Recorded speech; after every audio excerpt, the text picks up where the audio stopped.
Ladies and gentlemen, please take your seats. Please take your seats so we can begin. I am David Ignatius. I'm a columnist for the Washington Post. I'm pleased to welcome you to our discussion of countering violent extremism and terrorism. I'm going to wait just a moment until all of our distinguished guests are seated. As this audience well knows, we are going to discuss today a conflict that is quite literally rocking our world. Devastating wars in the Middle East and Africa, massive flows of migrants as a result of those wars that have destabilized political life in Europe, in the United States, and elsewhere. This is truly a crisis that threatens the foundations of the international order that this conference for so many decades has been discussing. We're going to begin tonight with two reports from the front lines of this conflict, from the leaders of Afghanistan and Iraq. So I want to begin by asking President Ashraf Ghani to take the stage and offer us some remarks about the situation as he sees it in Afghanistan. President Ghani.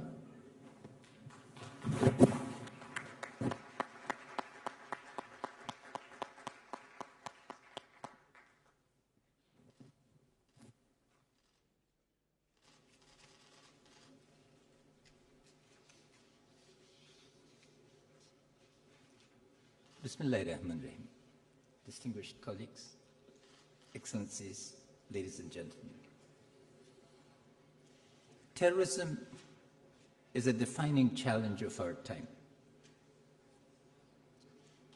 This challenge is going to require a generational commitment to overcome. It's not a phenomena that is going to be contained in 2 years, more likely 2 decades. The wise men and women of 1945, feeling present at creation, made half the world safe for democracy, rule of law, and prosperity.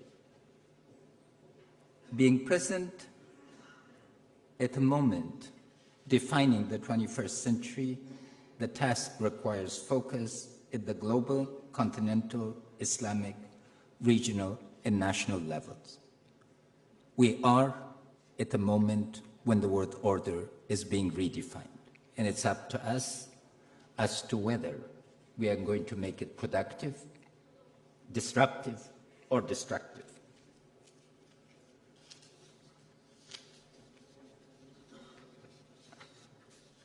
We have a view from the edge because we are on the edge and we sense and respond to patterns, to emerging patterns that might be difficult to see elsewhere.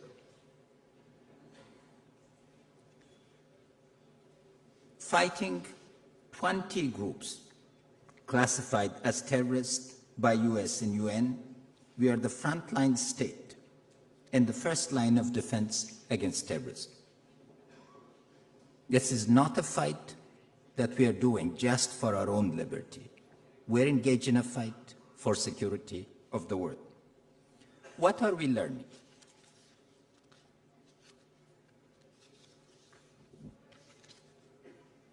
I would like to highlight some of the characteristics of terrorism that we are facing. In earlier conferences, I put forward the notion that this is a fifth wave of political violence, integrating and expanding the techniques of the previous waves in the past 160 years. The history of violence is a continuous history. There's no civilization, no religion, no part of the world that once in the last 160 years has not been a major center or engaged in terrorism. In no way, shape, or form is terrorism related to one civilization or to one religion. The past geology of it needs to be understood because it is a series of continuous techniques. It has combined social network and virtual networks into a deadly force. The social networks are continuity of the past. The virtual networks are the new phase, and that's what gives it such lethality.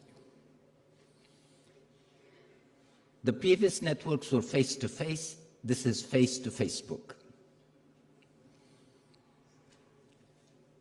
Its other characteristics is its inherently organic relationship to criminal economic networks, particularly the networks of drugs, as a platform for global criminal politics. It is important that we do not differentiate criminal economics and criminal politics. Where does a cartel begin and where does a movement of terrorists end? I think we have not paid sufficient attention to the linkage and thereby closed our eyes. The profits, the vast profits from the criminal economy are circled right back to Europe and to North America. It takes 3 clicks of the computer. It thrives in ungoverned spaces and is keen on expansion on ungoverned spaces. The concept of ungoverned space is critical to the operation of terrorist networks. They hate order. Disorder is what they thrive on. And consequently, the alignment of forces of order and understanding of how disorder is created is critical to this enterprise. But probably one of the most significant areas that requires your attention, colleagues, ladies and gentlemen, is state tolerance or state sponsorship on the one hand, and state weakness, particularly corruption, to enable these networks to operate and expand. All too many times we see a state relying on malign non-state actors as an instrument of policy. They consider it an instrument of the weak states, but there is no such thing as an instrument of a weak state. We are all together, we swim or sink together.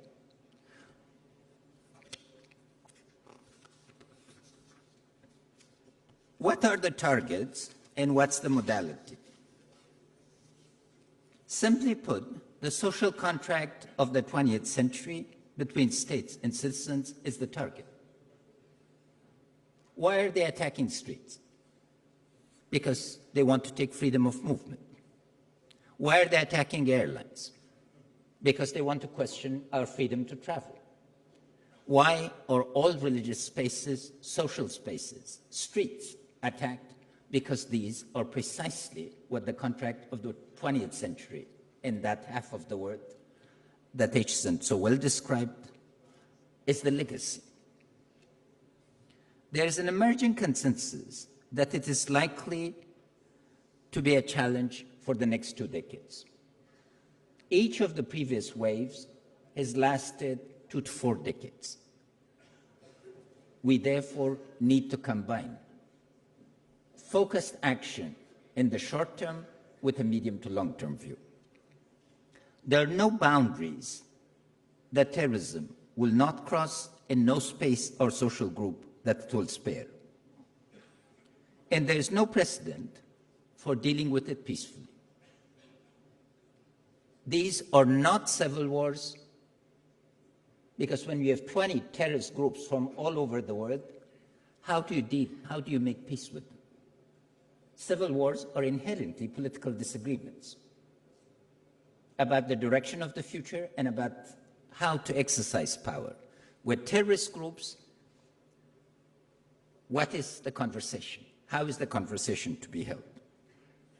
But the most frightening thought, of course, and we hope we are wrong, is that it seeks to replicate the tragedy of 9/11 in the days, in weeks, in months to come.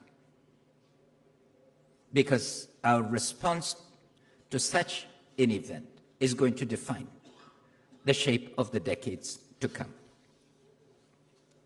What is required is a focused approach, building a consensus on the following: a medium-term coordinated approach, from intelligence to military action, but particularly social action, aligning global to national levels.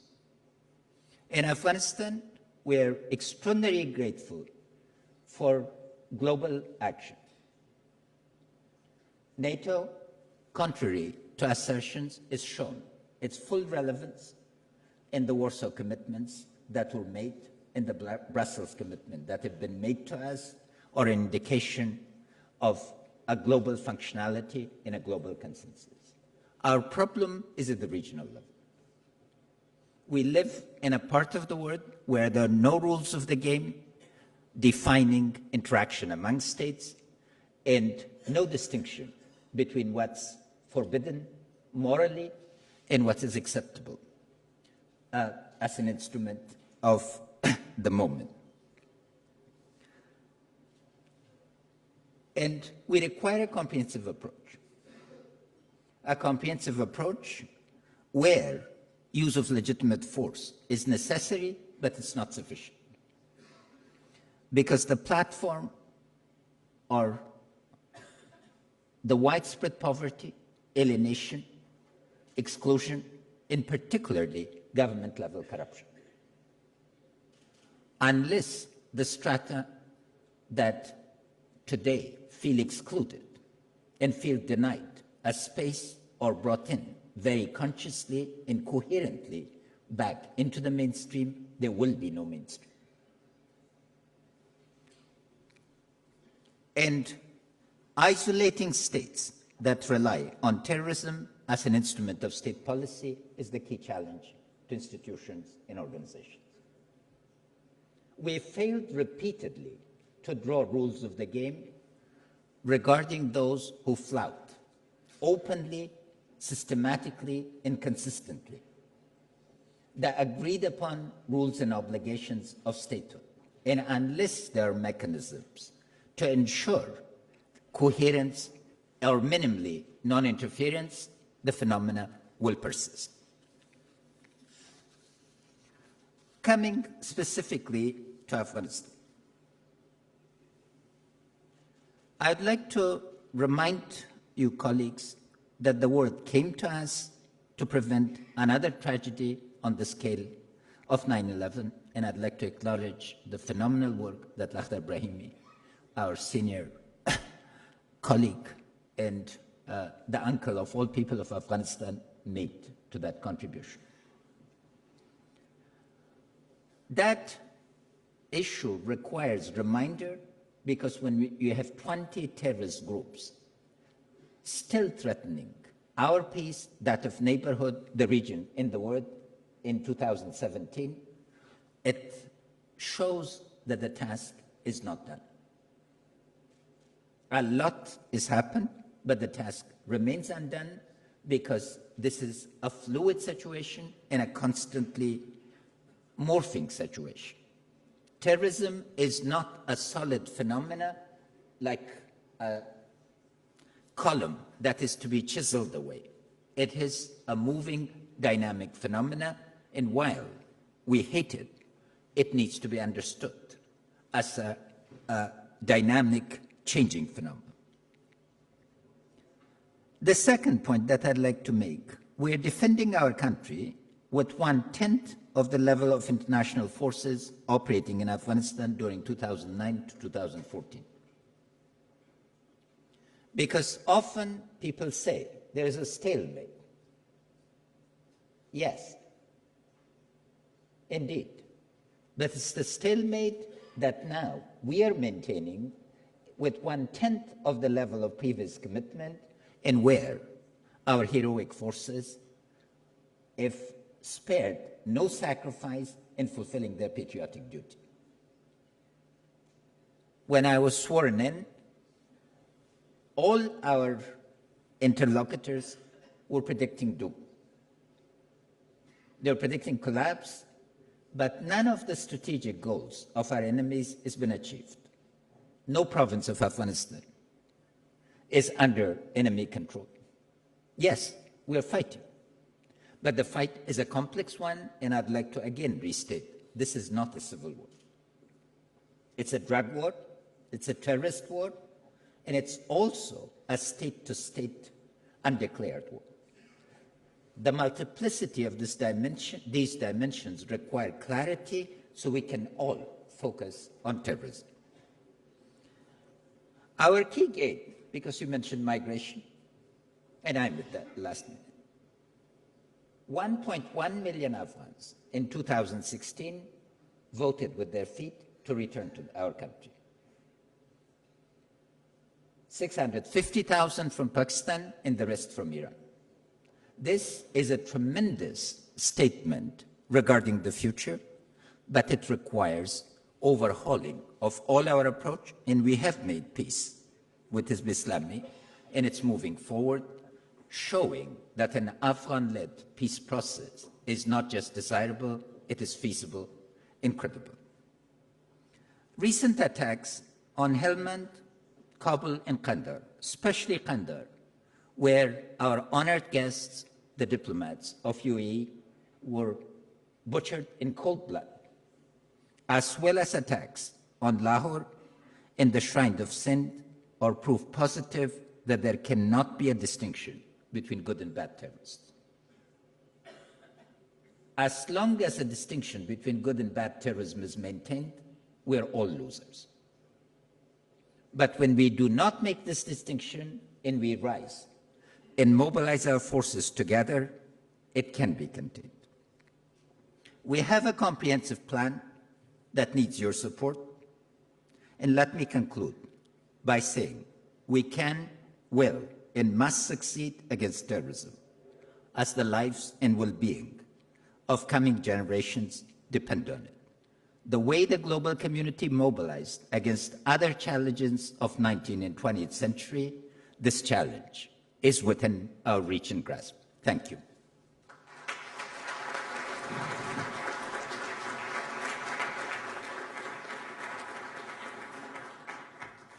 So now I'd like to call to the stage another person who is leading a daily fight against ISIS and an effort to save his country, Iraqi Prime Minister Haider Al-Abadi.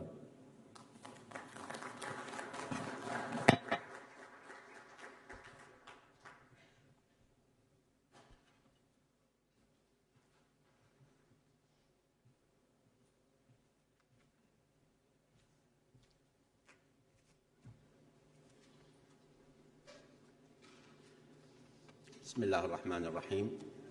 Respected heads of delegations, ladies and gentlemen, Assalamu alaikum.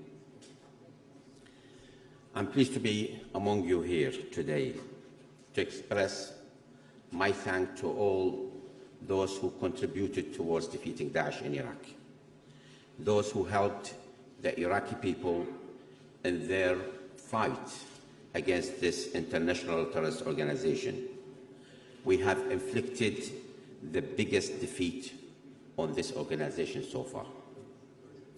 At this very moment, as I stand here, our heroic forces in Iraq are nearing the finishing of the job of this pushing Daesh out of Iraq and to regain all territories lost to this criminal terrorist organization in the last 2.5 years. This is part of our ongoing fighting against terrorism, not only in Iraq, not only in the region, but in the whole world.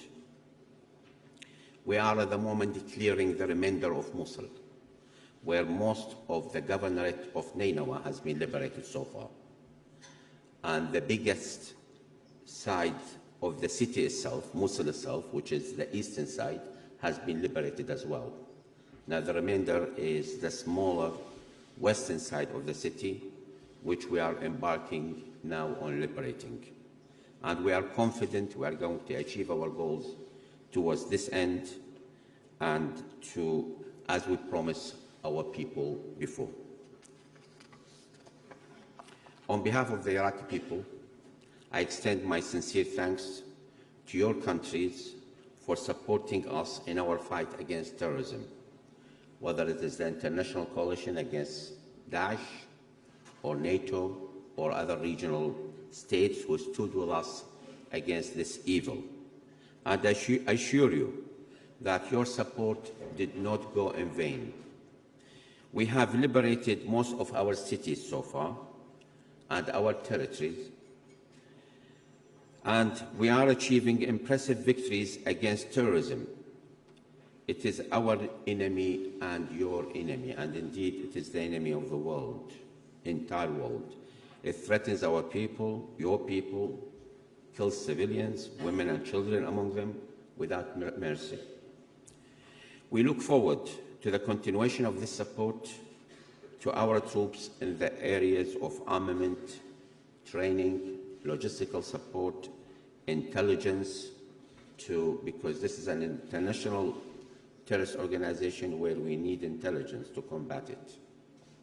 The recent terrorist attacks in Baghdad and in Pakistan, and previous to that in other countries, is a clear indication of a level of sophistication of this terrorist organization. But we are confident we can defeat them by defeating them in Iraq and making them to lose the last place of their existence in the country. The victory we are talking about is the result of the sacrifices of the people and our brave armed forces, which assumed responsibility for the fighting on the ground. The other reality that we always declare is that terrorism and Daesh are the enemies of the Muslims first. They killed many, many more Muslims than others. And this is a call on all the people, all religions, all sects, to unite against this evil. And it was necessary for the people, all of these, to stand in the face of this terrorism. This is what happened in Iraq, where all Iraqis united to fight this terrorism. We have spent a lot of resources to reach out to all people in Iraq, to all communities, to all religions, to all sects, to unite to save their country, and they did. Now we have reached out to all these areas. If you remember 3 years ago or 4 years ago, some of these areas were calling upon our military to leave. Now these areas, the same areas, are welcoming our military in their areas because they look at them as defenders for themselves. This has been transformed through a lot of work, through stamping out corruption in the military, through making a clear guidance for them to respect human rights. We have allowed zero tolerance in terms of human rights excesses.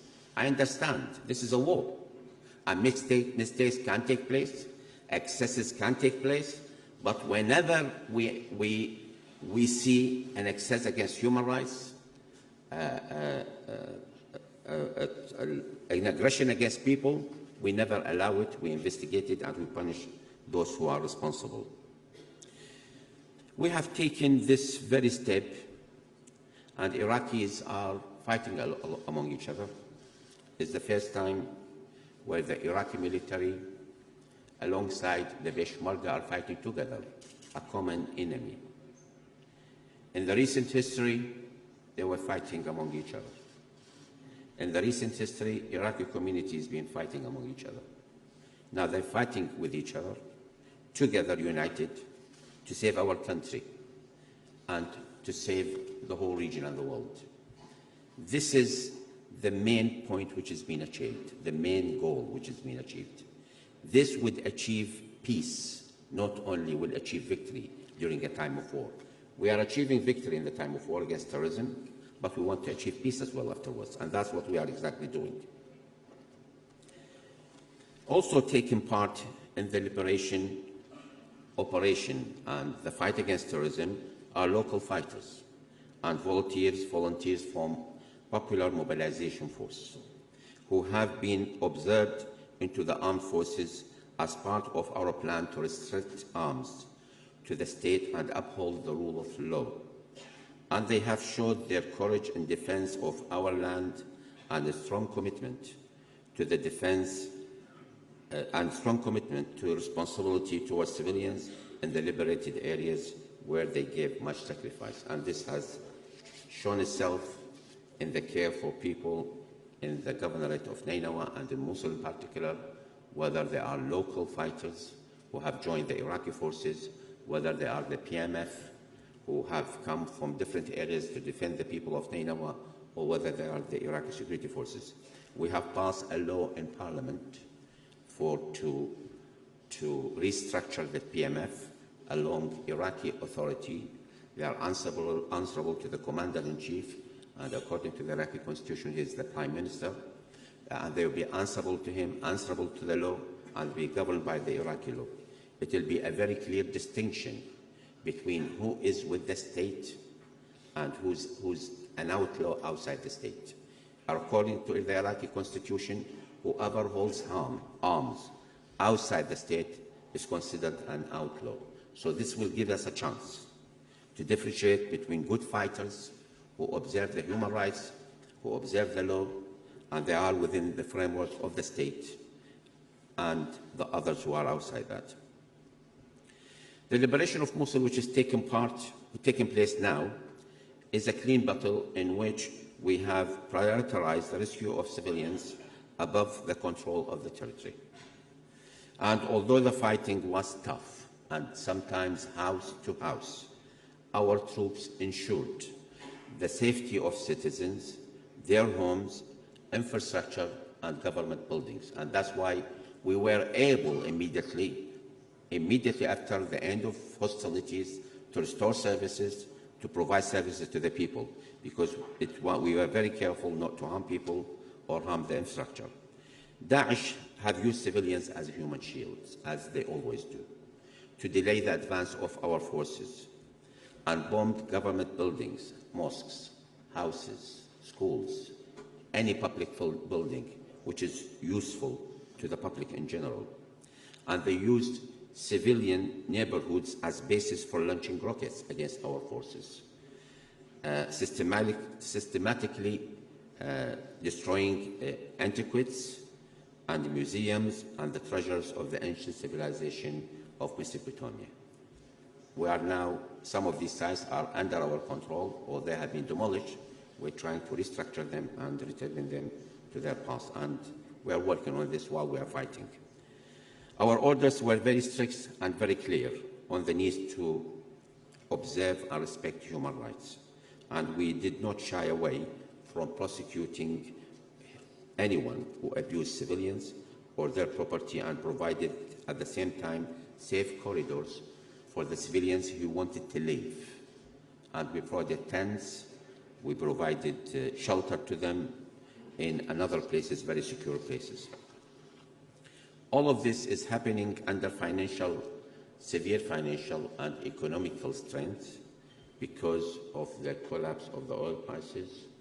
Iraq relies on oil income for 93% of its budget, and this has been slashed by more than half.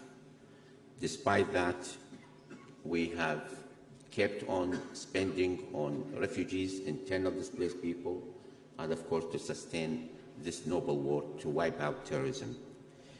Iraq, our Iraqis deserve support in the implementation of the stabilization by restoring basic services and restart these services and infrastructure in the liberated area, and to bring back the displaced people back to their homes. And I'm glad to say that 95% of people of Tikrit came back to their homes. About 75% of people of Fallujah and Ramadi in Al-Anbar governorates, they came back to their homes, and there's a thriving economy there at the moment. There is a building of houses going on, and we are preparing now to open the main road between Jordan or Amman and Baghdad, which is an important road for the economy of the governorates and for the economy of both Jordan and Iraq. And we are embarking on this at the moment. And the international support in restoring peace and stabilization is crucial. $1 can go a long way in giving this support. And this is essential in preventing terrorism from coming back to these areas. As normal citizens cannot understand why governments cannot provide for them, because once they are subject or they were under the control of the terrorism of Daesh, they expect governments and the international community to look after them and to restore services. And when this is not forthcoming, I'm afraid, or we don't want a Daesh Mark II or Al-Qaeda Mark III, I think now, to come back to these areas again. And we'll prevent that. We're working very hard, whatever resources we have, to provide for these people, and we are winning this. We have begun in earnest to develop political, economic, social reforms, in addition to the reconciliation between communities. Daesh tried to split communities in the middle. They tried to get one sect against the other. They get one tribe against the other. They set some group of the same tribe against the same tribe. They set certain families against the other. So I think communal reconciliation, community reconciliation is very important. And of course, political reconciliation is of utmost importance. We have democracy in Iraq.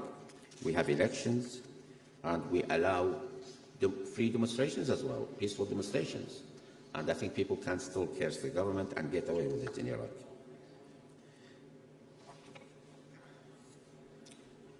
We are not and will not allow weapons under the control of the state in Iraq.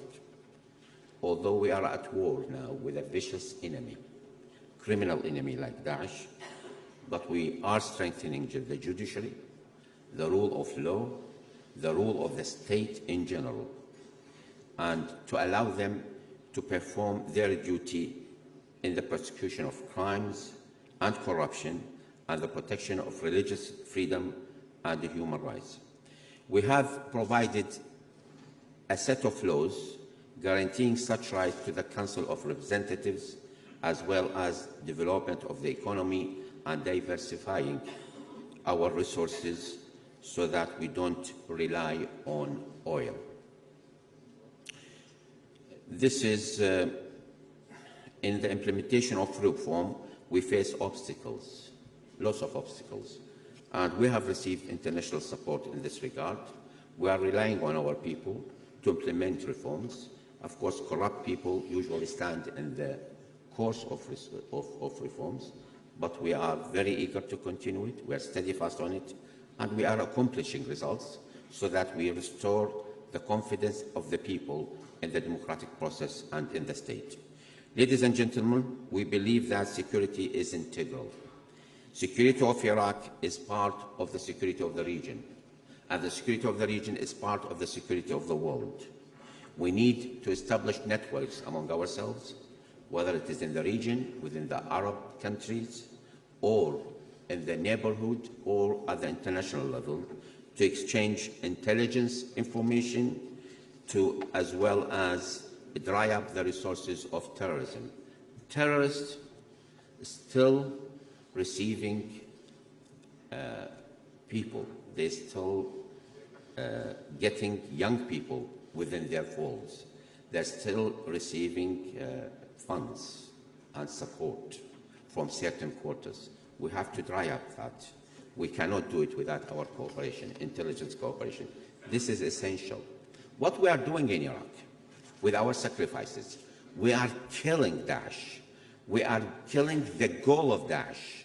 Daesh has this goal of controlling Iraq and Syria and showing themselves as expanding, building their non-Islamic state. That was their ideology. That is what their goal, which attracted many young people, unfortunately, and many terrorists from all over the world. We accounted something like we have terrorists in Iraq from almost 100 countries. Now we are killing this dream of Daesh by showing Daesh is diminishing. The capital of Daesh, which is Mosul, we are taking it over. We have killed many of them, and they're shrinking. So there is no hope. No hope for anybody to follow Daesh. This is a major achievement. And we can't get rid of Daesh entirely with our cooperation together, with our work and continuous work on this.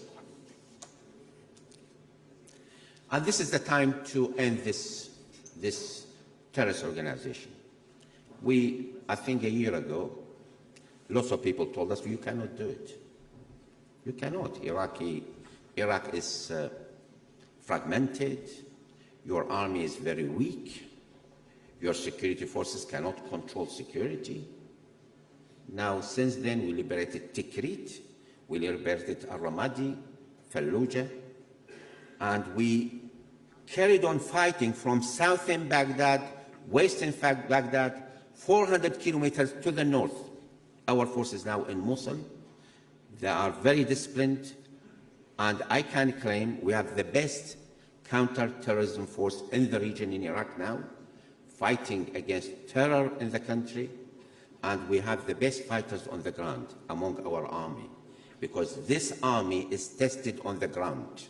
They have fought vigorously the most dangerous terrorist organization. This is not like a normal army, not an army of a state where you know who your enemy is, you know they wear a uniform. This is a terrorist organization turned into an army, controlling territory. And you try to defeat them, they convert into civilians. So it's very hard work for us, but we achieved it. And we have killed many of them. We have secured many areas in Iraq. And we haven't done it with excesses on human rights. We've done it with all due respect to our civilians, to our population. Our population is helping us. Most of the intelligence information we are getting in Nainawa are from the people of Nainawa, who has been under the control of Daesh for the last 2.5 years. They are cooperating with our security, with our army, with our units, and providing an essential intelligence in this regard. Ladies and gentlemen, I'm telling you a success story. And this success story, if implemented fully in the region, we can kill Daesh forever and kill the rest of terrorism. Of course, there are other aspects to do with corruption, to do with poverty, to do with rebuilding countries. I think is essential. We are one part. Isolationism is not a key to this. Terrors or terrorism are facing us together. They don't recognize a state from the other. So we have to face it together. Thank you.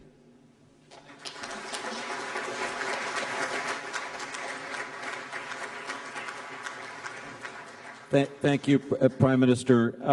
I should just note a measure of your success in Mosul is that your counterterrorism service, I'm told, has suffered a casualty rate of 30% in fighting to take back East Mosul. That's an admirable, tough performance by any army. So we thank you. Well, it's not that much.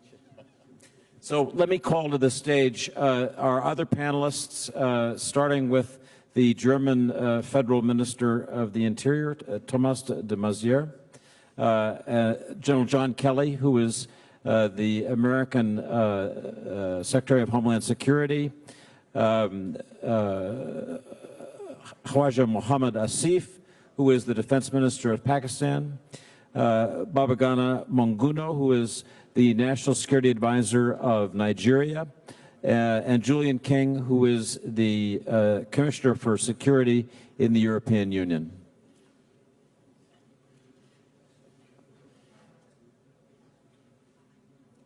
So we've asked each of our panelists to make remarks for 5 minutes or so about the security challenges that you see managing your portfolios. These 5 gentlemen have this battle in their hands, and I'd ask Minister de Maizière to begin, please. Yes, dear colleagues and Excellencies, thank you very much. Later in the discussion, I would perhaps remain speaking in English, but for the beginning, I would like to switch and to talk in German.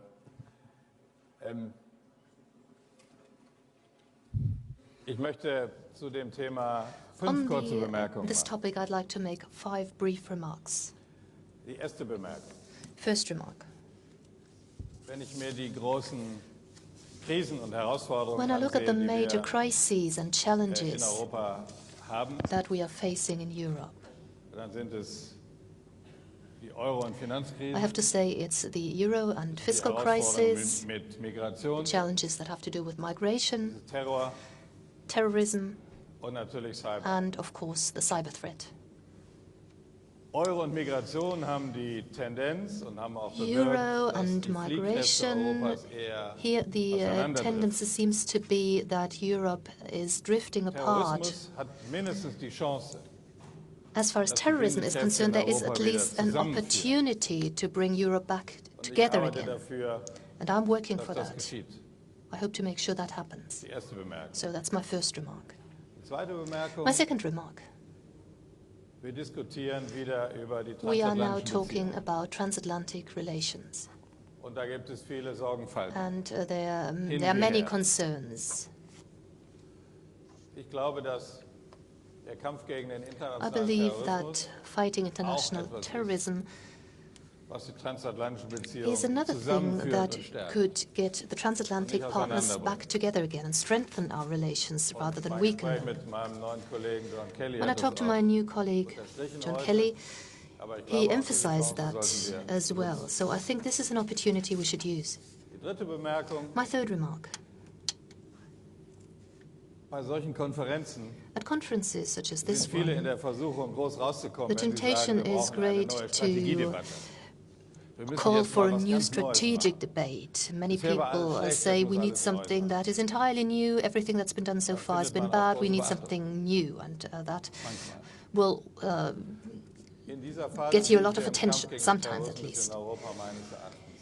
As far as counterterrorism in Meine Europe Analyse is ist, concerned, this is not Die what we letzten 2 need. Jahre waren I believe that in the Wenn Sie so wollen, past Jahre 2 europäischer years, Opfer we've had a lot of und Jahre sacrifices europäischer in Europe, Entscheidungen. and we've had decisions to take. Die nächsten 2, 3 Jahre sind Jahre europäischer Umsetzung. The next 2 years will be the years of Das ist implementation. spektakulär.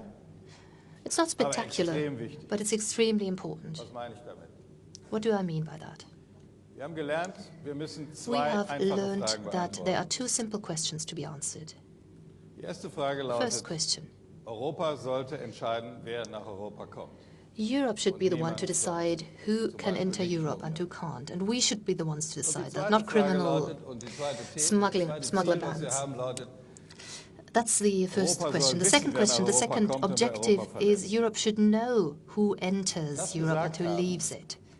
bedeutet ein großes rechtliches und technisches That Programm, an dem wir means we have a major legal PNR program, beschlossen und in der technical Umsetzung, program, also europäisches Fluggastdatenabkommen. Entry-Exit-System. PNR agreement, we have to politisch work on beschlossen. that. Rechtlich muss es in diesem Entry-exit Halbjahr möglich register fertig is sein. something we need. We've Implementierung talked 2 about it in Jahre. theory, but we need to implement it. That will probably gewaltiger take 2 years. Sicherheitsgewinn So that's a huge für Europa.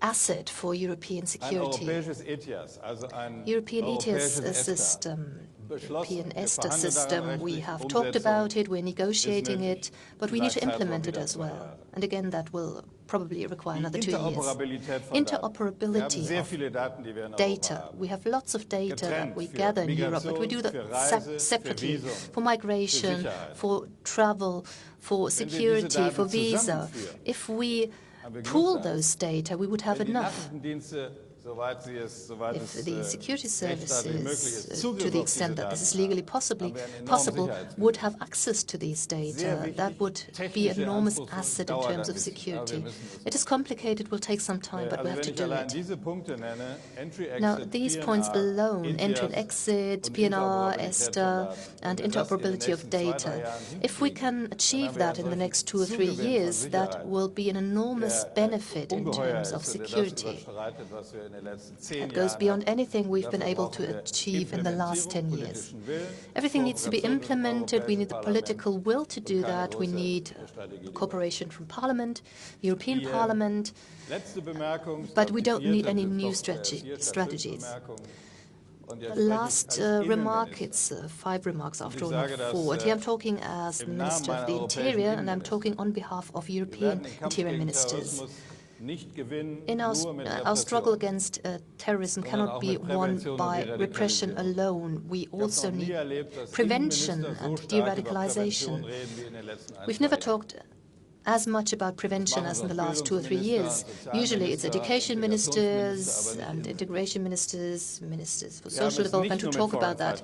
We're not just talking about foreign fighters. We're talking about homegrown terrorism. In Germany, recently, we had a 12-year-old boy who tried to plant a bomb on a Christmas market. A 15-year-old girl tried to stab a policeman. She was born in Germany, grew up in Germany, and became radicalized in Germany as well. De-radicalization prevention, that's very difficult. We need to learn from each other. The United Kingdom was one of the first states to start and do this. France, Germany, Italy, Spain. We have had different causes for radicalization and different preventive measures that are necessary. But again, the focus has to be a lot stronger. The focus on prevention has to be a lot stronger.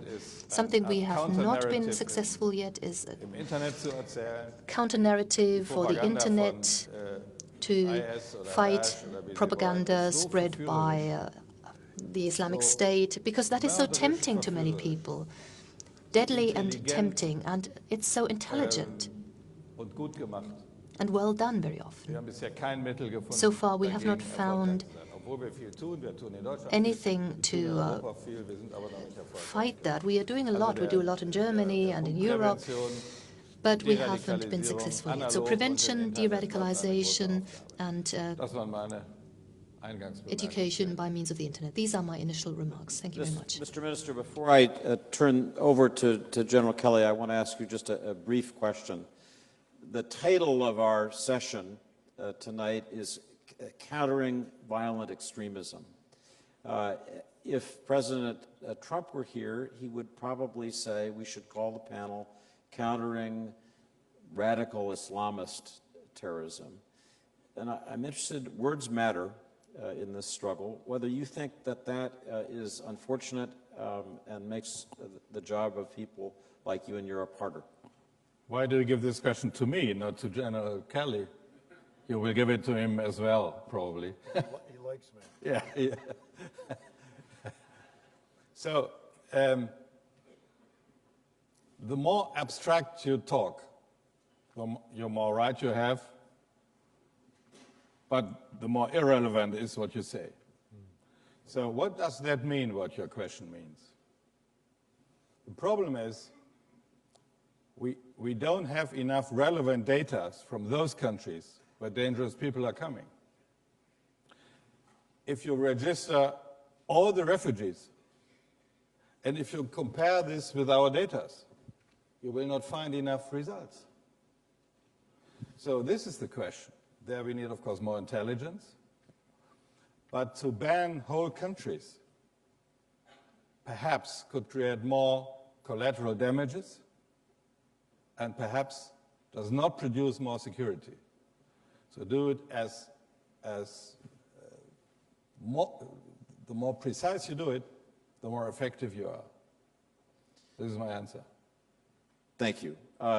General Kelly, you're welcome to respond to that, but I know you have other things you want to say. I do. It goes without saying the transatlantic relationship between the United States and Europe is unique, important. I mean, if you just look at the economic trade, the benefits of the economies is just massive. I think it's something on the order of 50% of the world's GDP is tied up in our relationship. But our mutual investment is even more because it involves our freedoms, our democracy, our human rights, and the rule of law. Terrorism and transnational crime threaten these values and our cherished way of life. Nations around the world, many of them represented by leaders in this room, have suffered, have experienced the scourge of terrorism. Terrorist attacks on our people and our nations, and it doesn't matter what nation or what people, are an insult and an assault on humanity. Like you, I'm very concerned about the radicalization that leads to violence and terrorism against our societies and against our values. I am particularly concerned about the travel of people to the combat zones around the world, but particularly in the Middle East, that have fought with ISIL and other groups, and who may later and are in fact returning to home countries in the West to commit attacks against our homelands. As the situation in Syria, in Iraq, and other conflict zones change, the return of these individuals to attack our countries, our homelands, will very much increase. The Department of Homeland Security, the organization that I am privileged to lead, stands with you, all of you, in our shared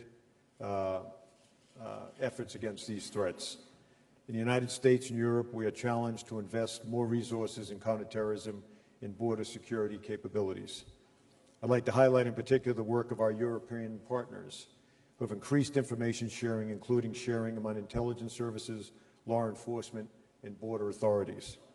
Passage and progress toward implementation of the EU Passage and Name Record Directive, PNR.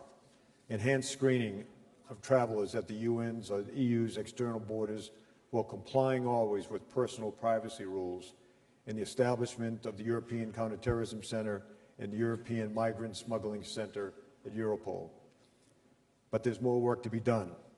Throughout my career, I've been fortunate to work with a broad range of international partners tackling some of the world's most critical missions.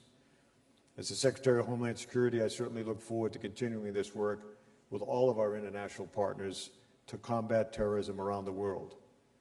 Aviation security, a critical component to our counterterrorism strategy. Aviation has been targeted for terror attacks and still is being targeted for terrorist attacks, and there are some vulnerabilities. We saw that on 9/11, and we saw that last year in the bombings at the Brussels airport. If you want to protect travel, you have to know who is traveling.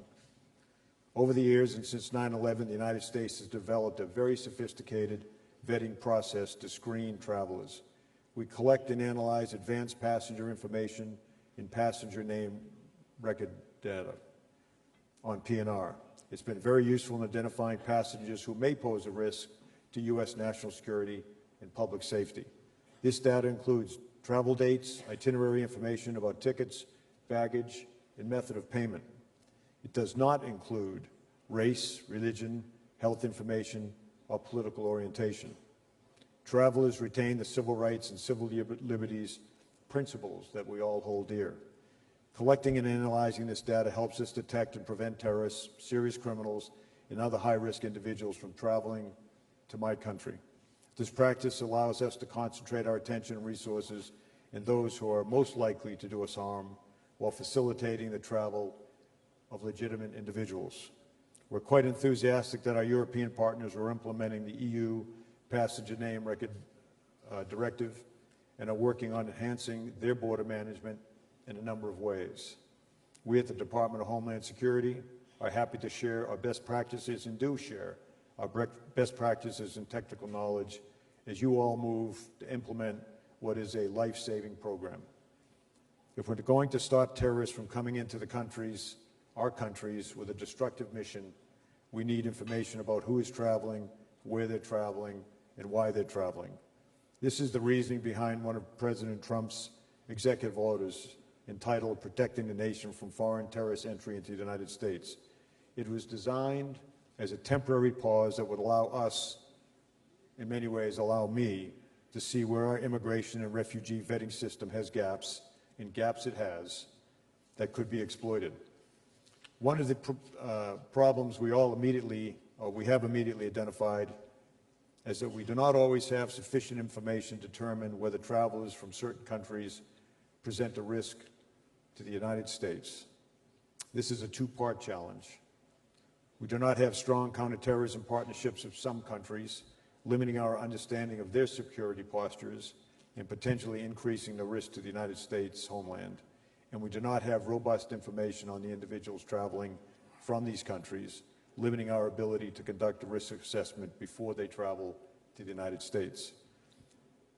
Two of the countries that are named in this executive order are listed as state sponsors of terrorism. They don't cooperate with us. They don't have a relationship with the United States like our European allies do. Four of the countries listed, we don't even have U.S. embassies there. No one to help us in the initial vetting process. By contrast, consider the visa waiver program, which lets citizens from 38 countries, citizens of all races and religions, that can travel to the United States for business or tourism for up to 90 days without a visa. In 2015, more than 22 million tourists and travelers came to the United States under this program.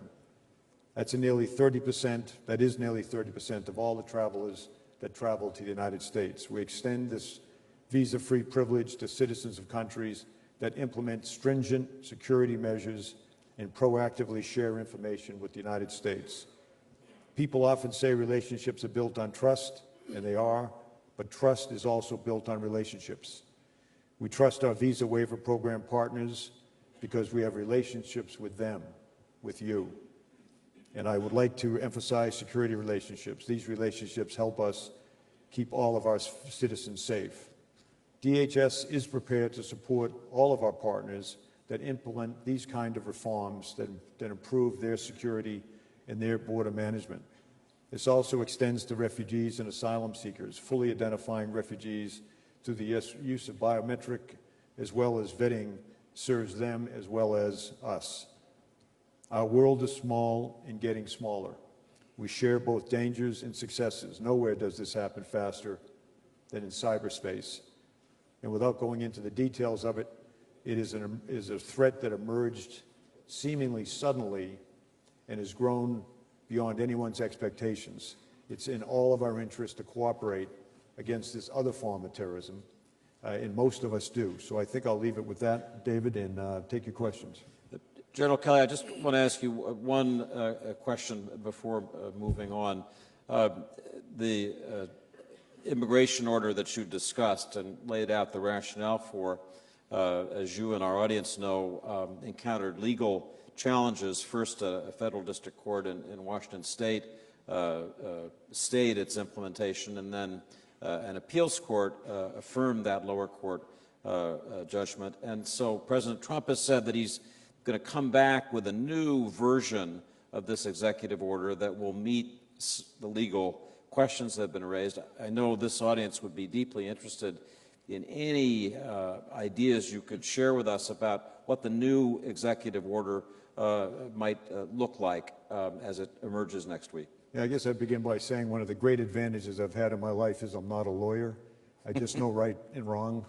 I take a rational look at these kind of things. It did surprise the United States government that the courts took their action. I don't criticize it. I don't know enough about how they think. But I would tell you that we are contemplating, the President is contemplating releasing a tighter, more streamlined version of the first DO. And we will have this time opportunity, I will have opportunity to work a rollout plan, in particular to make sure that there's no one, in a sense, caught in the system of moving from overseas to our airports, which happened on the first release. So that's where we are in that, David. So people who have valid visas will be allowed to enter. People who have green cards will be allowed to enter, I'm assuming. Yeah, it's a good assumption. And as far as the visas go, again, if they're in motion from some distant land to the United States, when they arrive, they will be allowed in. That said, we will have a short phase-in period to make sure that people on the other end don't get on airplanes. But if they're on an airplane and inbound, they'll be allowed to enter the country. And this, again, is just a pause until we look at a number of countries, 7 in particular, and look at their vetting processes, how reliable they are, and I would tell you right now they're not very reliable, and find ways to vet in a more reliable way to satisfy us that the people that are coming to the United States are in fact coming for the right reason. Thank you. That is an answer that's helpful to all of us. Defense Minister Asif. Thank you. Bismillah ar-Rahman ar-Rahim. I heard with full attention to the Excellency, the President of Afghanistan. Pakistan is a frontline state against terrorism, and we have played a very significant role in fighting terrorism in the last 10, 15 years, along with the rest of the world. But responding to Excellency, the President of Afghanistan, I must give the narrative of my country that we believe that there cannot be peace in Afghanistan without peace in Afghanistan. It has to be a joint effort by both the countries to restore peace in our region. And I agree with the President of Afghanistan that there are no good Talibans and there are no bad Taliban. They are all bad. Whatever their name is, whatever their brand is, whatever their franchise is, terrorists with any name is bad. So we, the Pakistanis, fully support the effort which is being undertaken to restore peace and order in Afghanistan, because ultimately it will complement us. And in the last 2 years, since President Ashraf Ghani took over, we have demonstrated that through our actions, that we support peace both in our own country and in Afghanistan. The military operations which started on 14th of June 2014 brought huge dividends of peace to Pakistan. The North Waziristan was cleared, the sanctuaries were destroyed, the safe havens which were there for many, many years were destroyed, and almost 80% of the terrorism, the incidents of terrorism were finished. Since last week or 10 days, the spate of terrorist attacks in Pakistan has manifested that there more is to be done, and we are prepared for that. We'll counter this threat with full might of our state. And we expect and hope that there'll be cooperation from our brothers across the border from Afghanistan, because it's a common fight, at least when it comes to our own region. It's a common fight for the mankind, for humanity. Let me explain. There was another issue which was raised by President Ashraf Ghani, that was of refugees. We have been able to repatriate 650,000 refugees which were residing in Pakistan for more than three decades. We still have 1.4 million refugees, Afghan refugees on our soil. They have been repatriated, and they have been repatriated successfully. This is something which can be replicated, but you have to create conducive environment for the refugees to go back to their homes. That is not possible for Syrians or Iraqis or Libyans or elsewhere in the Middle East. One must understand why these people are refugees in the first place. Who displaced them from their homes?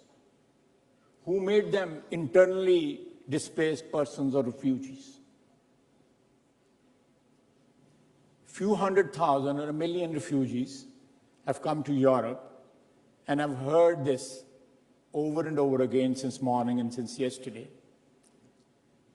And the last conference also, the 52nd conference, which focused on refugees, the Europeans and the US, they feel threatened.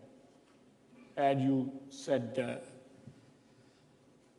in the beginning that the political system will be destabilized. What happens to us who are housing these, or who are actually having these refugees for 3 decades, like Pakistan, almost 3 million, more than 3 million refugees, without any substantial aid from outside? Our political system was disturbed, our culture was disturbed, drug and weapon culture was introduced in our country, terrorism was introduced in our country. So you have to take a global view, an international view of this problem, not an isolationist view, not an exclusive view, inclusive view. Include the countries of our region also, Middle East, Afghanistan, Pakistan, the people who have been victim of interventions. One must audit and account whether these interventions have produced peace in our region or whether these interventions have been counterproductive. They brought misery to this region. We still have two unresolved issues in our region, the Kashmir and Palestine. And we have multiple issues now. We had 2 festering wounds. We have maybe 5 or 6 festering wounds in our region. So the global threat of terrorism cannot be solved by suggesting selective solutions. It's a threat which has to be countered by the mankind with its unity and full might. We are states handicapped by our bad economies, our law and order situation, meager resources, but we are fighting. We spent $2 billion in last 2 years to fight terrorism in Pakistan without any outside help. 60,000 casualties in Pakistan, huge losses to economy, and we have controlled this freak spate of violence in last 1 week. We will take care of that also. We are partners with the rest of the world to fight against terrorism, and we are determined to fight terrorism. But when we are called, like the term which is being used, Islamic terrorism, since morning I've heard it maybe a dozen times. President Trump uses it very frequently. Terrorism is not synonymous to any religion. Terrorism, the terrorists are not Christians or Muslims or Buddhists or Hindus. They are terrorists, they are criminals. So this Islamic phobia, Islamophobia, it is fueled when the terrorism is branded as Islamic terrorism. And secondly, with all due respect, with all humility at my disposal, this ban on 7 states, whatever the considerations US has not helped the fight against terrorism. We in Pakistan are determined to fight against terrorism. We have, in the past, made mistakes. Since last 3 years, our armed forces have done a very good job, and we intend to continue that. And let me assure the world community that Pakistan is a frontline state in this war, and it will continue to fulfill its obligations to its own people and to the rest of the international community. But if the policies of the West are going to be isolationist or exclusive, it won't help the fight against terrorism. It will fuel terrorism. So it's a common fight.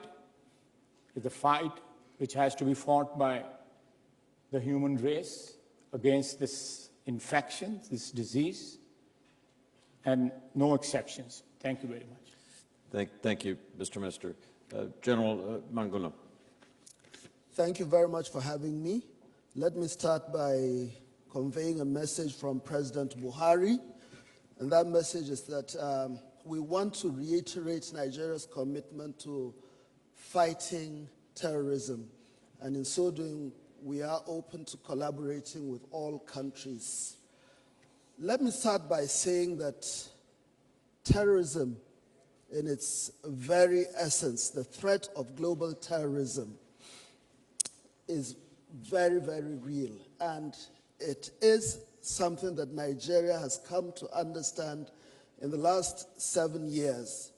The association of terrorists with other organizations and elements around the world has exacerbated an already delicate situation that has existed as far back as maybe even the Cold War era. For Nigeria, we've had a very traumatic experience in the last 7 years. Boko Haram, which started as a very small group, has been able to expand greatly. It's left the shores of Nigeria and has affected the entire Lake Chad Basin region, comprising of Niger, Cameroon, and Chad. And not only that, by extension, it has started affecting other countries in Africa. Now, the threat of terrorism, as far as Nigeria is concerned, can only be overcome by collaborating with the international community. Boko Haram basically evolved by virtue of its association with transnational terrorist organizations, starting from 2009 till date. And its evolution has been very, very drastic. First of all, its association with the Taliban, and then gradually with Al-Qaeda in the Islamic Maghreb, and right now with the Islamic State. It will be difficult to talk about Boko Haram in Nigeria in isolation of other global jihadist movements and terrorist networks. The very fact that the uprising in Libya and the eventual capitulation of the Gaddafi government resulted in a southward flow of arms and human beings. The most natural place in sub-Saharan Africa for this flow was Nigeria by virtue of its large size and population. Again, the situation in places like Egypt, Kenya, Somalia has also enabled terrorist networks and criminal groups and associations easy access and movement across large swathes of territory unhindered, thereby gaining access to recruits, training opportunities, and also embarking on a lot of illicit, illegal activities such as trafficking in drugs, in human beings, also smuggling of weapons, as well as other abuses. Now, for all the countries in the sub-region, there is a dependence on Nigeria because of its antecedents as a regional power. It has not been easy because in Nigeria we're facing a new type of war, very different from our experience in the last 10, 20, or 30 years. And by the way, Nigeria is not just grappling with Boko Haram, but with so many other problems, internal issues in the Niger Delta, kidnapping, piracy, and so on and so forth. So Nigeria is locked in a very difficult situation. Our approach has been both the soft and hard approach, and the government has adopted a philosophy that to deal with Boko Haram is just a stopgap. It is not our ultimate objective. Our ultimate objective is to entrench peace and stability in Nigeria, and that can only be done following certain guidelines and priorities, such as the entrenchment of democratic governance, such as respect for human rights, the rule of law, protection of civilians, protection of victims of violence, and so on and so forth. General Buhari, on assumption of power, decided to look at this situation both from the internal and external perspective. Internally, what he did was to reorganize the armed forces, change its leadership, and then look at the security setup, changing the way we look at our security framework, our policy, and also the legal framework within Nigeria.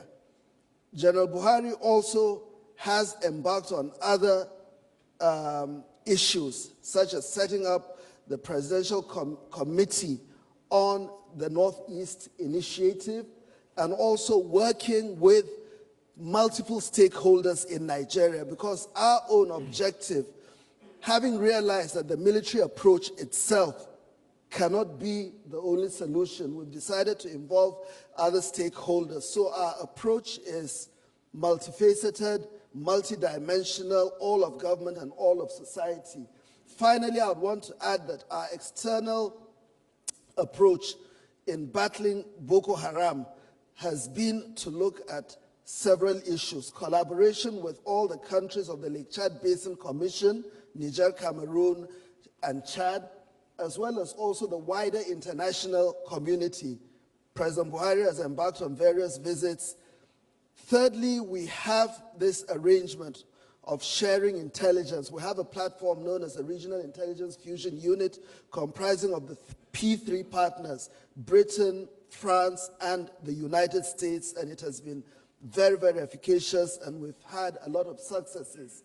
Today, Boko Haram has been degraded almost to zero, and all the elements that have been wiped out of the Sambisa forest have moved into the urban areas, and therein lies the problem, where we need assistance from the larger international community in terms of technological assistance, collaboration in intelligence, and so on and so forth. I would want to stop here. Maybe later there will be other questions. Thank you very much. Thank you, General. And finally, on our panel, the European Security Commissioner, Julian King. Thank you. Three points, if I may. The first point is that Europe has been attacked repeatedly over the last 2 years, but this session has reminded us, rather eloquently, if I may say so, that this is a global phenomenon. We experience terrorism and radical extremism differently in different countries, but I think we are all united in our determination to face it down. Secondly, in the EU, we don't see this challenge as being some kind of clash of civilizations between Islam and the West played out somehow in the streets of Europe. The people who are trying to do us harm, the violent radical extremists, are attacking our way of life, seeking to undermine our institutions, and that is what we stand together to try and face down. Third, we are learning the lessons.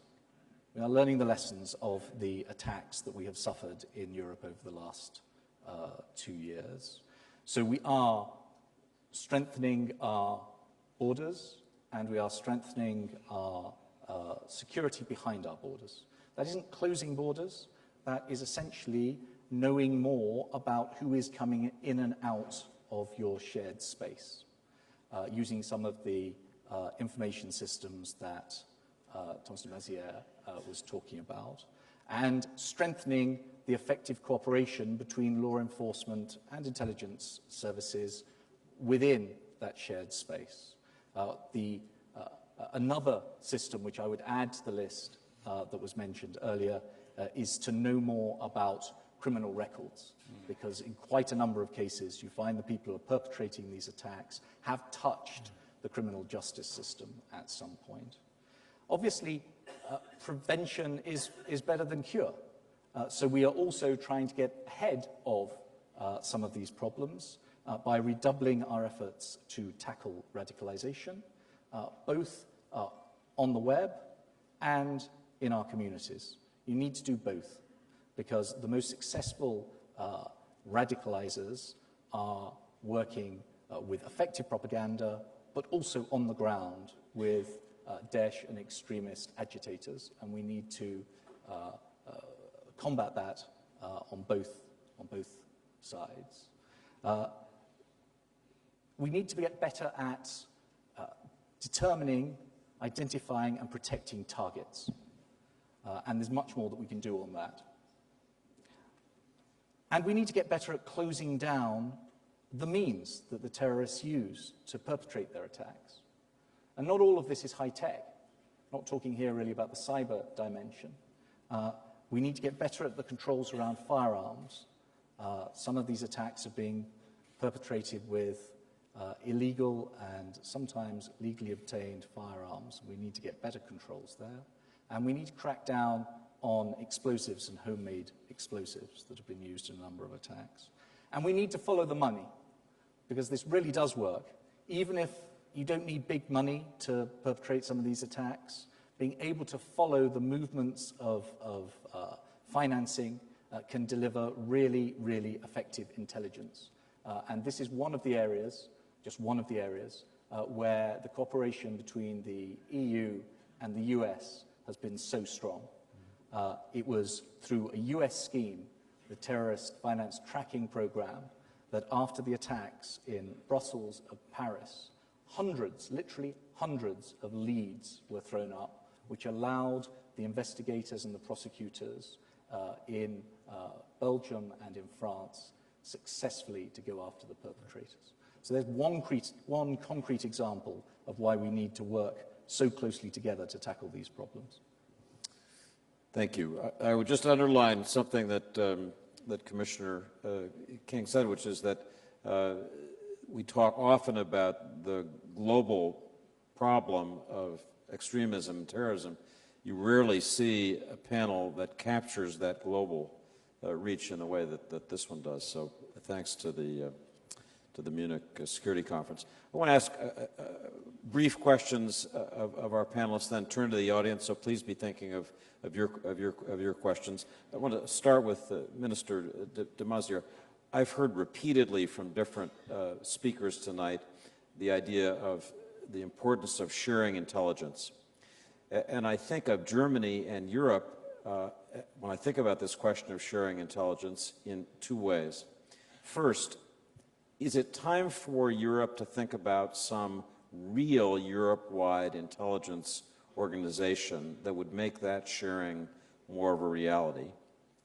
And second, your Chancellor said this morning in her speech that Germany and Europe need the United States. But Germany has sometimes been allergic to American intelligence, certainly in the aftermath of the Snowden revelations. Is that changing? So two questions. Do you need a Europe-wide service, and is that fear of American intelligence diminishing? Well, the first question is easy to answer for me. The answer is no. We need to share more intelligence within Europe, but I don't see a political majority and I don't see the will of the big countries to create something like a new body, a European body for intelligence. Never, ever Great Britain would be on board. Probably not France, and probably not Germany. We have big countries and small countries. We have old European countries, members of the European Union, new ones. So there is not enough trust among us to do so. There are legal restrictions in our countries, and just the big countries don't want it. So the answer is no. But this does not mean that we should share more information. And we were quite successful there. We started it. There is a counterterrorism group in Den Haag. There is a new data exchange there. They're becoming more professional. They build trust and so on and so forth. So cooperation is the answer, not a new institution, number one. And it's hopeless to work on other things. Let's concentrate on what Julian and me just said. The second answer, yes, there was a difficult discussion between Europe and especially Germany and the Obama administration on the NSA issue.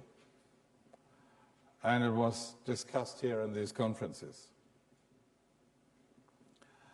And it's true, the result was at least political obstacles, mistrust, something like that.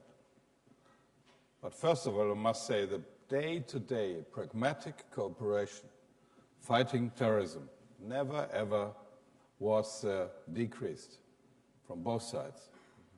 And this was important for both sides, and especially for us in our cooperation with America. And now, well, the threats in Europe, the situation, the global situation, decreased the tensions.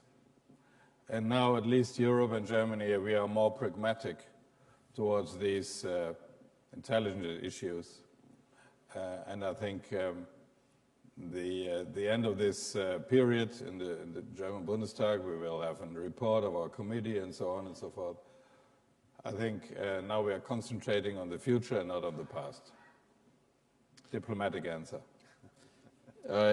Indeed. Let me ask General Kelly, you made reference briefly to something that I want to ask you to focus on. Talking about the likely fall of ISIS in Mosul. On a recent visit to the White House, to the National Security Council, I was shown a map of Mosul as it falls, and there were huge black arrows spreading west from Mosul towards Ramadi, towards Syria, towards Turkey, towards Europe. And the implication of this was that we need to be ready for the problems that go with success, that the fall of Mosul may mean a breakout of ISIS cadres in ways that would be dangerous to European countries, to the U.S. Could you focus on that a little bit? Is that something in your mind, and how are you and the administration thinking about preparing for it? Sure. I think one of the good things about the extremists, when they established the caliphate and kind of took terrain and held it, was we knew where they were. And you heard from the Prime Minister a little while ago. The Iraqis are doing very well, and I have a fair share of my latter professional life in the military spent in Iraq, fighting alongside the Iraqi soldiers and police. But in any event, as their effectiveness against the extremists in northern Iraq and even in Syria, another part of the conflict, those individuals, we already see them, and I think we're in the open press hear them being encouraged to not die in place, to move out and go back to their homelands, wherever that may be, much of that Western Europe, of course, some in the United States, some in Latin America, but to go back to their homelands and,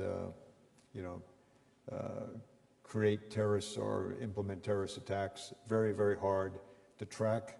One of the key points, I think, about the European problem, and it's actually an American problem as well because of the visa waiver program, many of these men are, officially not outside the EU and not outside Europe. They don't know where they are. They don't know they've left.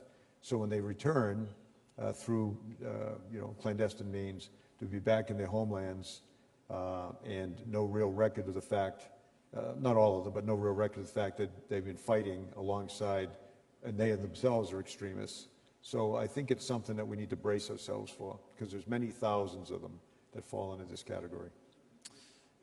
Defense Minister Asif, something that caught the attention of people who follow counterterrorism issues in Pakistan was your government's move over the last several months, if I understand it correctly, to place the person who's often identified as the architect of the Mumbai bombings,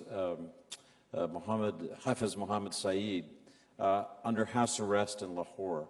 And I'm told that there are other similar actions, LET, Lashkar-e-Taiba camps that are being closed or squeezed, and that your government has taken more action against these individuals and groups in recent months than has been the case. Could you speak to that? Because that's an important development, if it's true. So you're absolutely right. In the last 4 or 5 months, we have put a lot of people who could be potential facilitators of terrorism. And we have put them under Schedule 4, which is a section in our local legal system, which restricts the movement of the individual, and he's monitored, and he cannot move out of a certain area without informing the police. And they are sort of, you can say, that they are classified as people who are antisocial or who could be dangerous to the society. So that's sort of measures have been taken, and let me assure the gathering over here that these people who have been in the past, they had some sort of license to move around and license to continue with their work, which was not really terrorist related, but they could be dangerous to our own society. So we have taken some stern actions against them, and we intend to, put them to test, or you can say we intend to bring them to legal framework whereby these people are not free to operate. The organizations they were heading, they are not free to operate. These are known organizations which have been banned in the past, like Lashkar-e-Taiba or Jamaat-e-Dawa. These organizations in the past were connected indirectly with the terrorist attacks within Pakistan and outside Pakistan. But our resolve, as I said earlier, to combat terrorism and to finish terrorism, especially in our own country and in Afghanistan, these measures were essential, and we have taken these measures, and we will not hesitate in taking these measures in future also. Thank you. Last question from me, and then we will go to the audience. I want to ask General Monguno, your government, you and General Buhari have been pressing the fight against Boko Haram into the northeast, into Borno State. Just 2 hours ago, the woman who's head of Médecins Sans Frontières spoke to this group and raised a question that could be asked about any counterterrorism effort anywhere. She described the loss of civilian life and the deaths of doctors, medical personnel in a Nigerian military attack on Boko Haram targets in Borno State, where she said 90 people were killed. And she made an appeal, essentially, in going after terrorists, can people work to better spare civilians from being caught in that? Let me just ask you as a proxy, I could ask anybody about this. How can that be done better so that civilian lives are not so much at risk? Well, it is true that a few weeks ago there was this air raid carried out by the Nigerian Air Force, and a location known as Ran was bombed in error. A committee has been set up by the government to investigate into this unfortunate incident. Having said that, there are difficulties confronting our armed forces, especially African armed forces, in dealing with this new type of asymmetric conflict. The very idea of trying to separate belligerents, bona fide terrorists from civilian communities tends to be a big problem for us.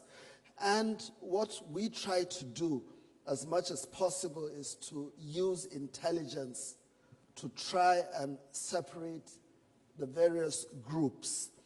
And in so doing, we've tried to collaborate with our external partners. I've mentioned the United States, Great Britain, and France.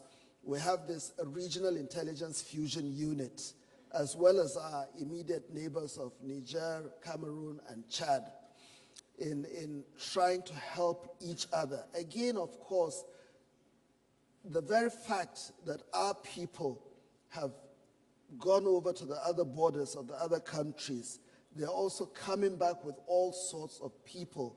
Most of them come back as refugees. And our military has tried as much as possible to contend with this problem of, separating those that have been saturated in this Boko Haram activity from those that are totally innocent. So it is a very difficult problem that Nigeria is facing right now. May I comment? Sir. May I comment on a former remark from our Pakistan colleague? It's, I think, very important about the wording. He criticized the wording of Islam terrorism. Well, in Germany, we use the word Islamistic terrorism. That's a difference. But still, I understand your criticism. But you must admit that at least the terrorists claim themselves as Muslims. They misuse your religion. So the chance to discuss it with our public can only be when we just name what's going on. So I think this is reason number one. Second reason, it's hopeless to start or to stop this wording. Perhaps it's too late. If we stop it, if we don't name it anymore, the people would say, yeah, you reduce the problem. You hide the real backgrounds. So unfortunately, we have to use this wording, and together with you, we should battle with those who criticize Islam as such by together fighting against those who misuse this religion. Minister Asif, do you want to briefly respond to that? Yeah, but I agree somewhat with this argument, but you know, the victims of the so-called Islamic terrorists, if they have to, one has to give them an identity, you know, religious identity. Almost 90% of people they have killed are Muslims. More than 90% are Muslims. And across the Islamic world, our clergy has given fatwas of they not being Muslims, or they do not conform to the basic principles of Islam, which is compassion, love, and tolerance. So this is something which is, you know, just for the sake of identification, it tarnishes the name of my religion. It tarnishes for the way of life I stand for. So that is my problem, you know. That's my problem, and I hope the audience will understand that is a problem with the 1.4 or 1.5 billion Muslims all over the world. The terrorists, Daesh, TTP, Boko Haram, and all the franchises which are being run by this terrorist community, all put together, won't be, there will be less than 100,000 all over the place, starting from Nigeria to Pakistan or Afghanistan. So they are not more than that. So condemning or labeling a religion, a community of 1.6 billion or 1.5 billion people for the wrongdoings of 100,000 people or 50,000 people is, in my humble opinion, is unjustified. General Monguno, briefly, then we'll go to the audience. If it will help, I'll just want to say that while it makes sense not to call a shovel a spade, I would want to point out that I come from part of Nigeria in the northeast, the epicenter of Boko Haram. And if, say, 10 years ago, you had told me that a Nigerian girl, 7 years old, 8 years old, will have the capacity to strap herself up and blow herself up, I would laugh at you. The truth is that nobody is tailor-made, bespoke for terrorism. These things happen as a consequence of the situation in which you find yourselves. Once you are immersed, once you are exposed to some form of extremist belief, the chances are that given the tools within the vicinity, you can inflict any type of grievous harm on people. If you remember in 1993, there was this fellow, David Koresh, in Waco, Texas, who started galvanizing a group. But for the effectiveness of the FBI, he was crushed. Again, in 1984, there was this Operation Blue Star that was conducted in India. The Golden Temple of Amritsar was crushed. Again, there are so many incidents like that, Shinohara in Japan and so on and so forth. So I think I would like to make it very, very clear that, look, people can be vulnerable to the vicissitudes, the vagaries of the contemporary era. Thank you. Well said. Let me just a brief remark. Sir. Just a brief remark. Let me remind the audience of the Afghan War of 1980s, which was the final battle of the Cold War. The same people were being dined and wined in the White House, Maizière, who patched up with the Afghan government just 2 weeks back, who was branded for the last 3 decades as a terrorist, as the butcher of Kabul. He was one of, those persons who was equated with the founding fathers of the United States of America. So this contradiction and this dichotomy, it bothers us. It bothers us that people who were there, who were the darlings, let's say 20, 30 years back, the jihad, which was something which was revered, let's say 30 years back, the jihad has become back. In my humble opinion, when I look back, the hindsight tells me that we were wrong then. And these people were bad then also, and these people are bad today also. There is no contradiction. The contradiction is on the part of the West, who glorified them way back when they were fighting Soviet Union, and we were the proxy. And now we are paying the price for that, And then we are labeled as Islamic terrorists, So let's go to the audience. Prince Turki, I saw your hand up, and Pierre, are you still interested? And then the gentleman all the way in the back. Let's take those 3 questions and then come back to the panel. Your Highness. Thank you, gentlemen. There's a consensus, not just in this conference, but throughout all the various stages of conferences, that in order to combat terrorism, there has to be a universal effort to do that. And that means exchange of information, pooling of resources, etc., etc. I wonder if any of you gentlemen would like to shed some light on the Counter-Terrorism Center that was established in the United Nations as a result of a recommendation that came out in 2005 from a conference that was held in Saudi Arabia of more than 60 heads of intelligence and security organizations in order to pool resources and information and financial support, because in some countries they simply lack any of these 3 essential elements of fighting terrorism.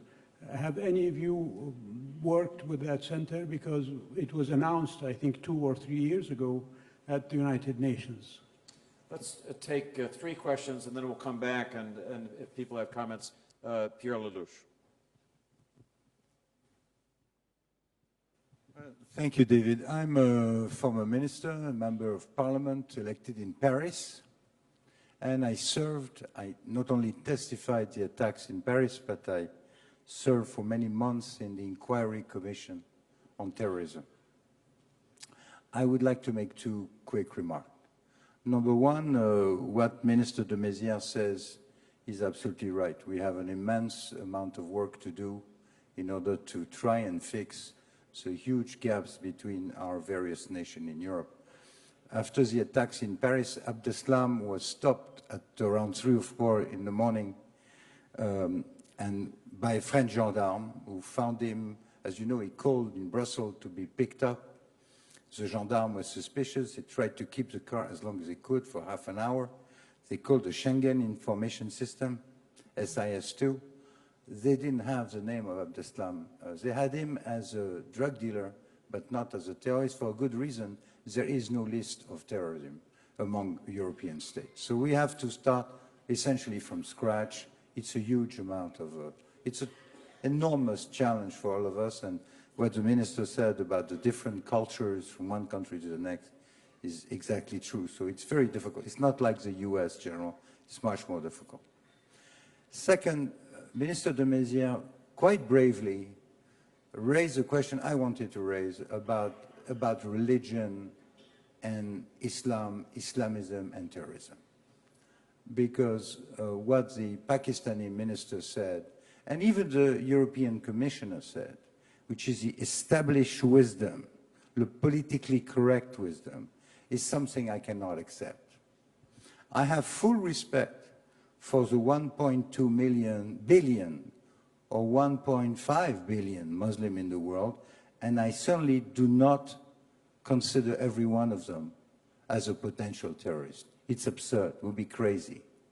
But similarly, it is completely absurd not to want to see a direct link between the use of one religion and the use of violence, especially when those who use the violence claim they are the true Muslims.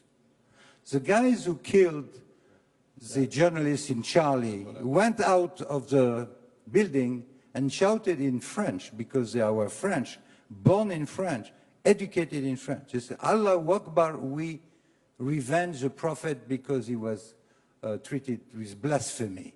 And blasphemy, as you know, did not start in this incident. It started with Salman Rushdie 30 years ago. He had a fatwa because there was a blasphemy on the Prophet. So there is a little problem here that it seems to me Muslims have to address, otherwise we cannot fix this one alone. So in this fight, we're going to need everybody. But in order to get everybody, please let us not close our eyes to the reality. The reality is that, unfortunately, terror, if not, of course, not all Muslims are terrorists, all terrorists today are Muslims. And they claim to be better Muslim than you are, sir. So this is the stuff that we have to deal with as political leaders. It's very difficult to do, but there's no point in hiding it and say there is no link. There is very much of a link. And I'm annoyed that a European commissioner, which says this is a religion of the land of Europe, is that there is no problem. Look, so, I live in a... Pierre, the European Commissioner has raised two fingers, which sure, is time-honored tradition. Let me just finish. There are 20 or 30 million Muslims in Europe.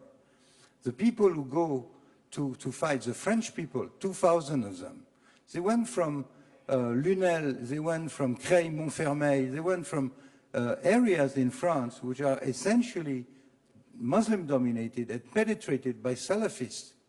This is a reality that we have to deal with. So let's let Julian King respond to that. Then we'll go back to, is that, yes, go ahead and ask your question, and then we'll come to Julian. Hold on. Go ahead, sir. Carl Kaiser, Harvard University. I have a question to General Kelly and to Minister de Maizière. Notwithstanding some problems between the two countries in interpreting the right method of dealing with terrorism, but in this atmosphere which Minister de Maizière so kindly described as pragmatic, isn't there a chance to have an exchange on best practices on what both of you refer to, namely homegrown terrorism? That's what we're doing, yeah. Namely, what to do in schools, what to do with school books, what to do with the media. Isn't there a chance to do that? Yeah. So that's a good last collection for our panel. I also do want to note if our Munich young leader is still here. Is our Munich young leader here? Well, I apologize. She's from, he or she is from the King Faisal Center. Yes. So go ahead, please. Hi, my name is Sumaya Fatani. I'm from Saudi Arabia. My question concerns Daesh and the changing nature of terrorism in today's 2017. Because unlike its predecessors, Daesh is establishing a society beyond its military function and its ideology. Hence why the influx of women and children leaving their homes to attain membership in Daesh. But when we forget its societal function, it limits the security aspects surrounding these issues. So my question is to the panelists, why are terrorist groups like Daesh still dealt with in a traditional security measure And what and where are the non-conventional security plans that can help reduce threats to our neighborhoods and communities? Thank you. Good question. So let's go this way, and we'll start with Julian King. I'll just summarize the questions. Take up whatever you like in final comments. First, Prince Turki's question about the Saudi-led effort to come up with a universal counterterrorism idea. Pierre Lelouch's argument, we can't accept a PC definition, brings us back to this question of Islamic versus non-religious defined terrorism. Carl Kaiser's good question about whether there's better sharing of information about homegrown terrorism. And then finally, our young Munich leader's question about non-conventional means, and by that I assume you mean messaging and other. And Julian, why don't you start us off? I'll do those. Well, first of all, what I said was I don't think it's helpful to categorize this as a clash of civilization between Islam and the West, but that in no way means that we should duck calling out Daesh and jihadi terrorism. We can't do the counter-radicalization work, which would be part of my answer to the last question, that we need to do to stop the often young, often men who feel alienated, who then get radicalized and who get tempted by violence in our different communities. We can't do that work effectively if we're not straightforward about who it is that we're trying to combat, the people who are trying to do that radicalization. So to that extent, I agree. While I've got the floor, can I just do one point on the SIS system, which Ms. Lelouch also raised? There are some real challenges about making the system work effectively, but we're not starting from zero. There is very effective information sharing, but there are gaps and there are problems. Some of those are about getting people to share the right information, upload the right information, and for the first time we've just proposed that the member states be obliged to share information in the SIS when it is to do with terrorism. Some of the problems are to do with making the system, the information processing, work effectively. And that was, I'm afraid, at the root of the example that Ms. Lelouch gave. And there we have to work on interoperability to make our existing systems effective. And some of the problems are about access, so that our frontline policemen, border guards, immigration officers can get access in real time to the information that is in those systems. We're tackling all of those problems. General Monguno. Thank you very much. I'll talk about the branding or the labeling of, Islam and so on and so forth. I can't speak for any other country but Nigeria, which I represent. And what I can say is that Nigeria is largely, it's divided almost half and half Muslim and Christian. Southern Nigeria is quite educated, well educated compared to northern Nigeria. And the elements in northern Nigeria that are largely uneducated is the Muslim north. Therefore, they are vulnerable to the machinations of extremist clergymen, clerics. They can easily distort and put ideas, poison their psychology. For southern Nigeria, because the Muslims largely are all educated, there is a difficulty trying to distort the scriptures in the Quran. So you can't get at them. It's just like when, conversely, you look at Christianity and Islam. If you had an illiterate population of Christians, you could carry the Bible, mount the pulpit, and remove anything from, say, Leviticus or Deuteronomy or Numbers, and then persuade them to go haywire. So for us in Nigeria, from our own experience, what we need to do is to restructure society in northern Nigeria by enhancing education, bringing people to understand the true scriptures in the Quran. To a large extent, that is the problem we're faced with. Minister Asif. The two questions which have been discussed over here in the last an hour or so. One is Highness raised that question, the alliance which was formed way back in 2005 between different intelligence agencies. Saudi Arabia is again taking an initiative to form an alliance, and Pakistan is part of that. Almost 41 countries are there in that alliance to fight or combat terrorism. So that's another initiative which is being led by Saudi Arabia, and that can be a very effective measure against terrorism in our region. Secondly, the sharing of information is a very vital thing. And as for the European version of this problem, I really don't really appreciate whatever is going on here in the EU.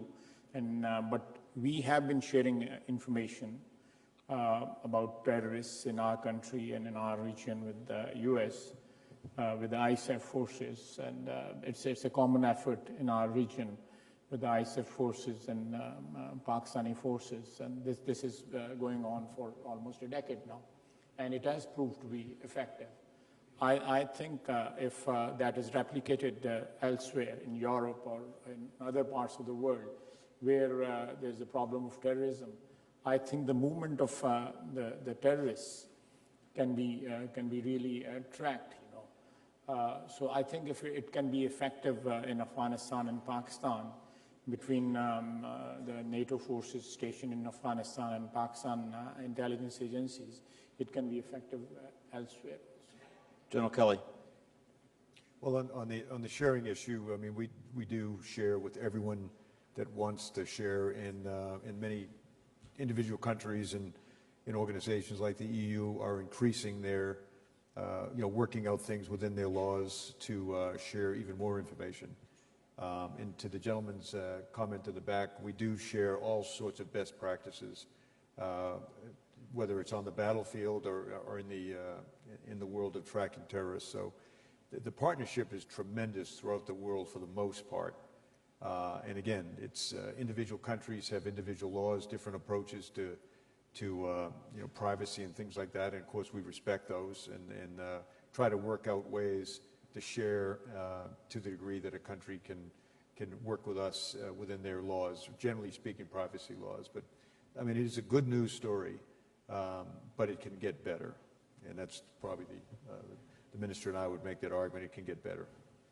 Mr. de Maizière, last word. Yes, we're running out of time, but the answer is unfortunately no to your question. On our day-to-day work, we're not working together with this UN counterterrorism group.